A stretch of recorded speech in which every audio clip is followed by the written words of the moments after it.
Hi students, welcome to English माध्यम। तो ये हमारा लेक्चर 3 है वो कैप का। इससे पहले 2 लेक्चर हो चुके हैं। जो लोग नए हैं वो उसको जरूर रेफर करें, ठीक है। तो पहला वर्ड है हमारा एकॉस्ट। क्या मीनिंग है? अचानक से किसी को रोक कर बात स्टार्ट कर देना या फिर बात को स्टार्ट करना, ठीक है। अब सेंटेंस देखो, अ बेगर एकॉस्टेड मी आउटसाइड द स्टेशन। मतलब स्टेशन से निकलते ही बाहर एक जो बगर था उसने रोक लिया। क्या हुआ? पैसे मांगने के लिए। याद कैसे रखना है इसको? देखो क्या स्पेलिंग में है, कॉस्ट है। कॉस्ट का मतलब रुपीज से ले लेते हैं, ठीक है। रुपीज से ले लेते हैं कि एक बैगर जब आपको रोकेगा, पैसा मांगने के लिए रोकेगा, तो एकॉस्ट से क्या याद आना चाहिए कि कोई पैसा मांगने के लिए आपसे बात को स्टार्ट करेगा, तो वो हुआ एकॉस्ट। इसकी पार्ट ऑफ स्पीच क्या है? वर्ब है। सिनोनिम क्या हो सकते हैं? Confront, approach, address. एंटोनिम क्या होंगे? अवॉइड, इग्नोर, ठीक है। तो एकॉस्ट से क्या याद आना चाहिए आपको? कॉस्ट याद आना चाहिए कि कोई आपसे पैसा मांगेगा और इसके लिए आपसे बात स्टार्ट करेगा। जब बात स्टार्ट करेगा तो वो हो जाएगा एकॉस्ट, तो बात स्टार्ट करना, ठीक है। एसर्बिक। एसर्बिक का मतलब कोई बहुत ज्यादा कड़वा बोलता हो। एसर्बिक से प्रोनाउंसिएशन ऐसा नहीं आ रहा है एसिडिक, एसर्बिक, एसिडिक, है ना। तो एक तरीके से जो एसिडिक होता है उसका भी जो टेस्ट होता है वो क्या होता है? तीखा होता है, कड़वा होता है। तो एसर्बिक टोन जो है, जो बहुत ज्यादा कड़वा बोलता है, उसको हम बोलते हैं acerbic. Her acerbic comment made everyone silent. तो कह रहा है कि जो उसका जो कड़वे बोल थे उसने सबको शांत कर दिया। सिनोनिम क्या होगा इसका? Harsh, bitter, sharp. मैंने पार्ट ऑफ स्पीच भी सब में लिख रखा हुआ है, इसको भी ध्यान देना, ठीक है। एंटोनिम क्या होगा? Mild, gentle, polite. तो एसर्बिक से क्या याद रखोगे? एसर्बिक, एसिडिक आ रहा है ना, तो कड़वा, जो आदमी कड़वा बोलता है। थर्ड क्या है हमारा? एक्यूएस, ठीक है। इसका मतलब ये होता है बिना विरोध किए किसी बात को मान लेना। सेंटेंस में भी देखेगा, he finally acquiesced to his parents wishes. जो उनके पेरेंट्स चाहते थे उसने शांति से उसको मान लिया। सिनोनिम क्या होगा? Agree, consent, accept. एंटोनिम क्या होगा? Refuse, oppose. कैसे याद रखना है? ध्यान से देखो, ये जो क्वाइट शब्द आ रहा है ना बीच में, QUIE, ये इसका क्या मतलब होता है? शांत रहना। तो एक्यूसेंस का मतलब क्या होता है? कि शांत रह के किसी बात को मान लेना। Fourth, accurate. ध्यान से देखो, अगर हम आर को हटा दें तो क्या आएगा? एसिड, है ना। Accurate, acid. तो अगर यहाँ पे क्या है? कड़वा स्वाद। जो कड़वा स्वाद होता है उसको हम बोलते हैं एक्यूरेट। कभी कभी जो खीरा होता है वो कड़वा नहीं निकल जाता है ना, कि बहुत ज्यादा खारा उसका जो स्वाद होता है, तो उसको बोलते हैं accurate. The medicine left an accurate taste in my mouth. जो मेडिसिन थी एक तरीके से अपना कड़वा जो टेस्ट था उसको मेरे मुंह में छोड़ दिया। सिनोनिम क्या होगा? बिटर, पंजेंट, इसको याद रखना अगर रख सकते हो तो। Harsh. Antonym sweet, pleasant. Accurate से कैसे याद करोगे कि भाई एक्यूरेट की स्पेलिंग ये होती है, अगर हम आर हटा दें तो एसिड बन जाएगा, है ना। तो ये क्या होगा? एक्यूरेट जो होगा वो भी कड़वा स्वाद होगा, ठीक। अब फिफ्थ देखो, एक्रीमोनियस, झगड़ालू। जो आदमी बहुत ज्यादा झगड़ालू होता है, इसीलिए देखो एडजेक्टिव है, क्वालिटी होती है ना, acrimonious. Their discussion turn acrimonious very quickly. उनका जो डिस्कशन था वो बहुत ही जल्दी झगड़े में बदल गया था। कैसे याद रखना है? देखो अभी हम लोग ने देखा कि यहां पर एक्यूरेट था तो कड़वा स्वाद था, ठीक है।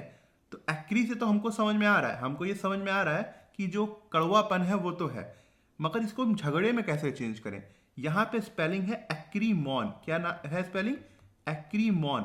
अगर मैं ऐसे कह दूं कि अगर आप अपने दिमाग को बता दो ये एक्रीमैन लिखा हुआ है और मैन जो है वो 2 आदमी है, यहां पर उनके बीच में कड़वापन है, कड़वापन होगा तो झगड़ा होगा, तो एक्रीमोनियस, ठीक है। तो their discussion turn acrimonious very quickly. Synonym क्या होगा? Bitter, angry, harsh. एंटोनिम क्या होगा? Polite, friendly, gentle. और भी एक हो सकता है कॉर्डियल, हम लोगों ने कल पढ़ा था, ठीक है, कॉर्डियल। एक्यूएमन। एक्यूएमन का मतलब क्या होता है? जो बहुत ज्यादा तेज बुद्धि वाला हो, सूझबूझ वाला हो। कैसे याद रखेंगे? या तो आप ऐसे याद रख लो, एक्यूरेट मैन, जो हमेशा एकदम एक्यूरेट रहता है। जो तेज बुद्धि वाला होगा वही क्या कहते हैं, हमेशा एक्यूरेट रहेगा। एक्यूरेसी, आपकी एग्जाम में एक्यूरेसी कैसे अच्छी है? तो वो एक्वामैन होगा। अगर आपकी एक्यूरेसी 95% से ऊपर है तो आप एक्वामैन हो। या फिर ऐसे याद कर सकते हो, IQ man. IQ man, pronunciation वही निकल रहा है ना, एक्वामैन, आईक्यू मैन। तो एक्वामैन से हम याद रख सकते हैं इसको। Her business acumen help the company grow fast. कह रहा है कि जो उसकी बिजनेस की सूझबूझ थी उसने कंपनी को हेल्प करी बहुत तेजी से बढ़ने में। सिनोनिम क्या होगा?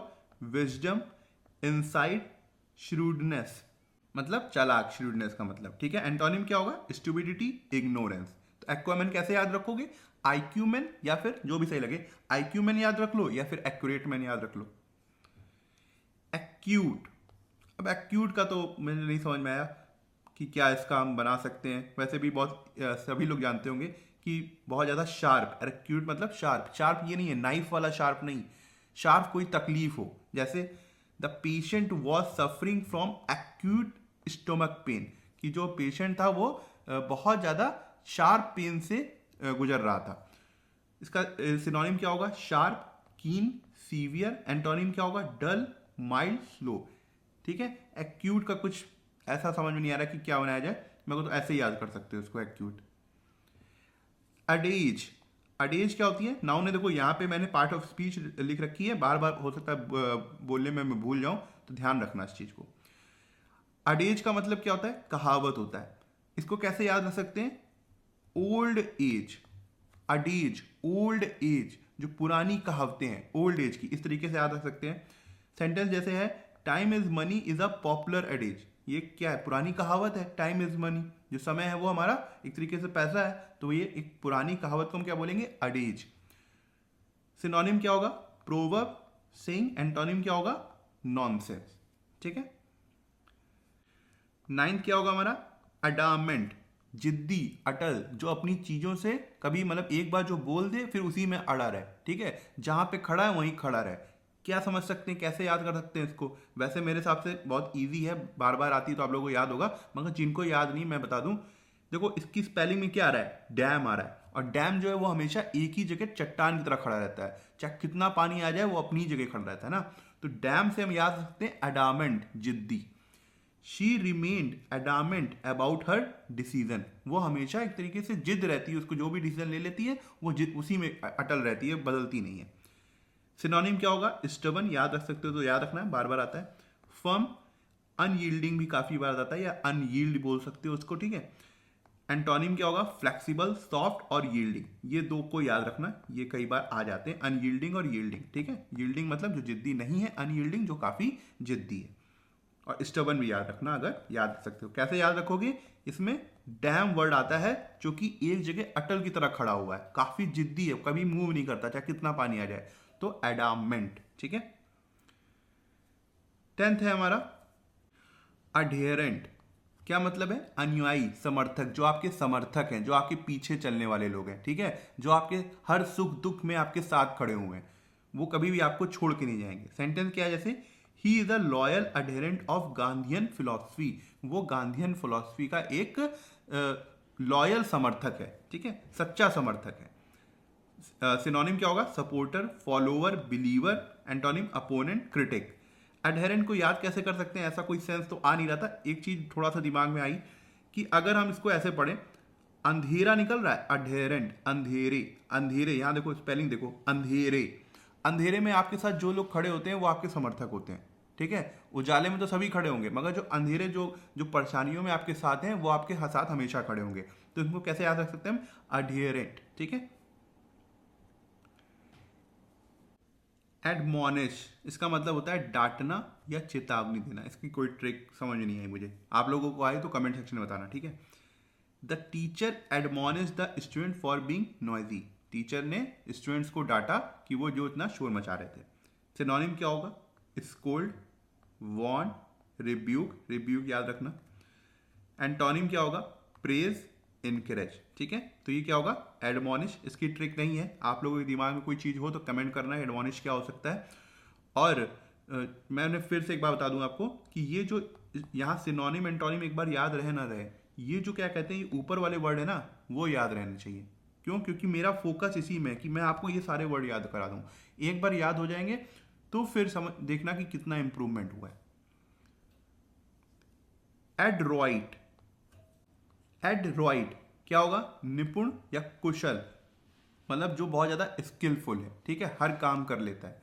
The negotiator was Android in handling the deal, मतलब जो नेगोशिएटर था वो काफ़ी स्किलफुल था डील को हैंडल करने में। स्किलफुल, क्लेवर, एक्सपर्ट, हर चीज में एक्सपर्ट, चालाक, स्किलफुल। एंटोनिम क्या होगा? Clumsy, unskilled. कैसे याद रख सकते हैं इसको? अगर हम ऐसे बोलते हैं एंड्रॉयड, और एंड्रॉयड क्या होता है? हर चीज हो सकती है उसमें, हर सारी स्किल हो सकती है, क्लेवर भी होता है, एक्सपर्ट भी होता है, ठीक है। तो हम एंड्रॉयड को एंड्रॉयड से जोड़ सकते हैं अगर दिक्कत हो रही हो याद करने में, तो एंड्रॉयड से एंड्रॉयड। एडुलुएशन, इसका मतलब होता है बहुत ज्यादा चापलूसी करना। कैसे याद रख सकते हैं? Ad plus U plus lotion. आप किसी के बहुत ज्यादा लोशन लगा रहे हैं, ठीक है, लोशन लगा रहे हैं, एक तरीके से चापलूसी कर रहे हैं उसकी। एड यू लोशन, ऐसे याद रख सकते हो। एडुलेशन, सेंटेंस क्या होगा? The politician enjoyed the adulation of his supporters. जो पॉलिटिशियन है उसको काफी खुशी मिलती है जब उसके जो सपोर्टर हैं उसको उसकी प्रशंसा करते हैं, चापलूसी करते हैं। सिनोनिम क्या होगा? Praise, फ्लैक्टरी, admiration. एंटोनिम क्या होगा? Criticism, insult. ठीक है, एक चीज ध्यान रखना कि जो मैंने यहाँ पे पार्ट ऑफ स्पीच ली है वर्ड में, वैसे ही सिनोनिम और एंटोनिम डालें। तो कभी आपको ऑप्शन में, 4 ऑप्शन में मान लो कोई वर्ड आए और उसके आपको एक एडजेक्टिव दिख जाए जो भी उसके क्लोज मीनिंग हो, और एक नाउन दिख जाए और ये जो वर्ड आया है वो नाउन हो, तो आप वो वाला क्या कहते हैं ऑप्शन चुनोगे जो पार्ट ऑफ स्पीच में सेम हो। ऐसा मत कर देना कि नाउन का सिनोनिम पूछा है तो आपने उसका देखा कि क्लोज मीनिंग कोई एडजेक्टिव हो वो बोल दिया, ठीक है। तो इसलिए अगर सब वर्ड जो है वो नाउन है या कोई भी पार्ट ऑफ स्पीच है तो उसके सिनोनिम एंटोनिम भी वही होने चाहिए। अगर नहीं है ऑप्शन में तब तो फिर मजबूरी है आपका लगाना, अदरवाइज आप प्रेफर वही करेंगे, ठीक है। एडल्ट्रेट क्या होता है? इसका मतलब सबको पता होगा मेरे हिसाब से, जिसको नहीं पता कोई बात नहीं, सीख जाओगे। मिलावट करना, ठीक है। कैसे याद रख सकते हो अगर जो कंफ्यूज हो रहे हैं? एडल्ट लिखा हुआ है, एडल्ट मतलब बड़े लोग।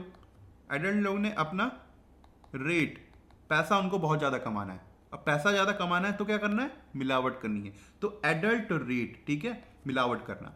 The company was fined for adulterating food products. तो जो कंपनी थी उसको फाइन लगाया गया था, किसके लिए? क्योंकि उन्होंने फूड प्रोडक्ट्स में मिलावट की थी। सिनोनिम क्या होगा?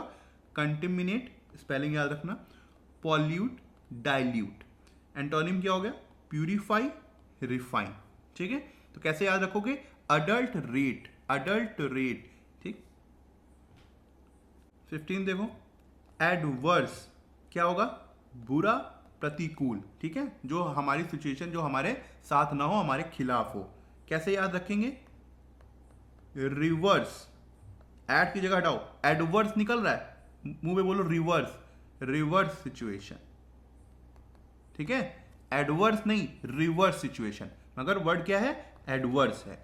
The project failed due to adverse weather condition. जो प्रोजेक्ट था वो किस वजह से फेल हो गया? क्योंकि जो वेदर कंडीशन थी वो अनुकूल नहीं थी, क्या थी? प्रतिकूल थी। फिर सिनोनिम क्या है? Harmful, unfavourable, hostile. एंटोनिम क्या होगा? फेवरेबल, बेनिफिशियल, ठीक। 16 क्या है? एस्थेटिक, जो सुंदरता से जुड़ा हो, है ना, बहुत ज्यादा खूबसूरती से जुड़ा हो। इसकी मुझे ट्रिक समझ में नहीं आई कि कैसे बताया जाए। एस्थेटिक याद कर लेना इसको। The painting has great aesthetic appeal, मतलब उस जो वो पेंटिंग में काफी ज्यादा सुंदरता का आकर्षण था। सिनोनिम क्या हो जाएंगे इसके? Artistic, tasteful, beautiful. एंटोनिम क्या हो जाएंगे? अगली, टेस्टलेस, ठीक है। तो ठीक है, आज का लेक्चर यहीं ख़त्म करते हैं। आई होप आपको कुछ सीखने को मिला होगा, और आप कमेंट सेक्शन में ज़रूर बताइएगा कि आपको आज का लेक्चर कैसा लगा और आपको क्या सीखने को मिला। अगर आप मुझसे इंग्लिश ग्रामर पढ़ना चाहते हैं तो आप हमारा ऐप इंग्लिश माध्यम प्ले स्टोर से डाउनलोड कर सकते हैं। ऐप ओपन करते ही आपके सामने होम स्क्रीन आएगी, वहाँ पे आपको 5 ऑप्शन मिलेंगे: मेन, लाइब्रेरी, फीड, लेक्चर, पास। लेक्चर में क्लिक करते ही आपके सामने 2 वर्जन आएंगे, फ्री और पेड। पेड में क्लिक करते ही आपके सामने इंग्लिश ग्रामर का एक सेक्शन आएगा, जहाँ पे मैंने इंग्लिश एसएससी के लिए बहुत ही डिटेल में बताया हुआ है और बहुत ही सिंपल लैंग्वेज में बताया है, जो कि आपके कॉन्सेप्ट्स को और अच्छा करेगा और आपको अच्छे मार्क्स लाने में हेल्प करेगा। तब तक के लिए प्रैक्टिस करते रहिए। Thank you so much for watching this video.